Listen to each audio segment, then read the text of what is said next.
அப்புறம் மக்களை இந்த எருசலேம் இன்னைக்கு காமிச்சாங்க, ஒரு டிவியில் பார்த்தேன். பல முறை எருசலேமுக்கு போகணுன்னு எனக்கு ரொம்ப ஆசை இருந்துச்சு. ஆனால் இப்போ பார்த்ததுக்கப்புறம் எனக்கு ஐயோ அந்த பக்கமே போகக்கூடாதுன்ற மாதிரி ஆயிடுச்சு மக்களை. காரணம் என்னன்னு கேட்டிங்கன்னா, புனித ஸ்தலன்றாங்க. நான் வரவேற்கிறேன். அதே டைமில் ஆண்டவர் மரித்து உயிர்த்தெழுந்து அதே இடத்துல ஆலயம் கட்டியிருக்கிறாங்க. சந்தோஷம். ஆனால் என்னென்னு கேட்டிங்கன்னா, சிலைகளை செஞ்சு அந்த இடத்துல வந்து மாதாவை வச்சு மாதாவை சுற்றி ஒரு ஒளிவட்டம் போட்டு இப்போல்லாம் சூரிய நமஸ்காரம், சூரியத்தை நமஸ்கரிக்கிறீங்கன்னு அர்த்தம்.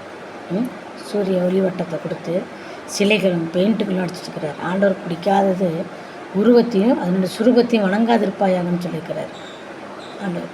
என்னென்னு கேட்டிங்கன்னா, எனக்கு முன்பாக நீங்கள் என்ன பண்ணாதீங்க, பெயிண்ட்டுகள் அடிக்காதீங்கன்றார், வர்ணத்திட்டாதீங்கன்றார். அதெல்லாம் செஞ்சு வச்சுக்கிறாங்க மக்களை. ஆண்டவர் இங்கே தான் வந்து இறங்குவார், இங்கே தான் வந்து வரப்போகிறாருன்னு இவங்கெல்லாம் அடிச்சுக்கிட்டு சாகுறாங்க ஒருத்தர். ஆனால் எங்கே வருவார்னு யாருக்கும் தெரியாது. ஆனால் அந்த நாட்களில் அரண்மனையில் என்ன பண்ணிக்கிட்டு இருக்குது, கோல்டன் கதவு, அதாவது மீன் வாசல், குப்பை வாசல் எல்லாமே வந்து ஒன்று கேட்டுகள், குப்பை கேட்டு, மீன் கேட்டு, அப்புறம் குதிரை வாசல், இப்படி எல்லாமே எல்லா வாசலும் கொடுக்கப்பட்டிருக்குது. கோல்டன் கதவுன்னு கொடுக்கப்பட்டிருக்குது.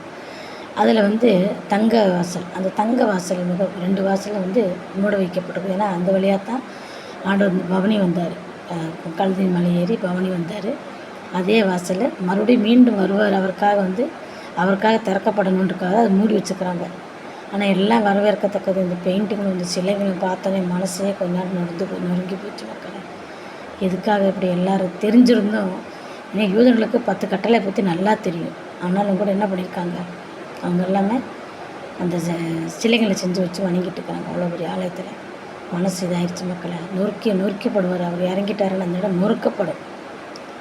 ஆனால் எங்கே இறங்குவார், என்ன பண்ணுவார்னு யாருக்குமே தெரியாது. அவர் சொல்லியிருக்காரு இங்கே தான் இறங்குவார்னு. தேவனுக்கு மட்டும்தான் தெரியும், நமக்கு தெரியாது. ஆனாலும் அதை பார்த்தோன்னு மனசு நொறுங்கிச்சு மக்களை. இருந்தாலும் நீங்களும் மக்களை அநேகர் பாருங்கள் சிலுவையை வச்சு வணங்குறாங்க. சிலுவையே நீங்கள் வைக்காது. அது அது என்ன சிலுவை வந்து நீங்கள் எதுக்காக வந்து பயன்படுத்துன்னு எனக்கு தெரியல. ஆனாலும் கூட சிலுவை வைத்து ஆலயத்துக்கு நம்ம வைக்கணும்னு அவசியமே கிடையாது. அவருக்கு உருவமாக அது சுருவமாக வைக்க வேண்டாம்.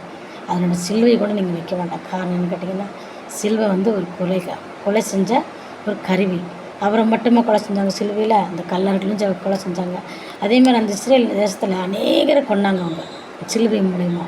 அதனால் நீங்கள் அந்த சிலுவை வச்சு வணங்குறது கூட தவறுன்னு தான் நான் சொல்லுவேன். இந்த செய்து நான் அவ்வளோ ஒன்றும் பணிப்பறிவு உள்ளவ கிடையாது, படிப்பறிவே இல்லாதவன்.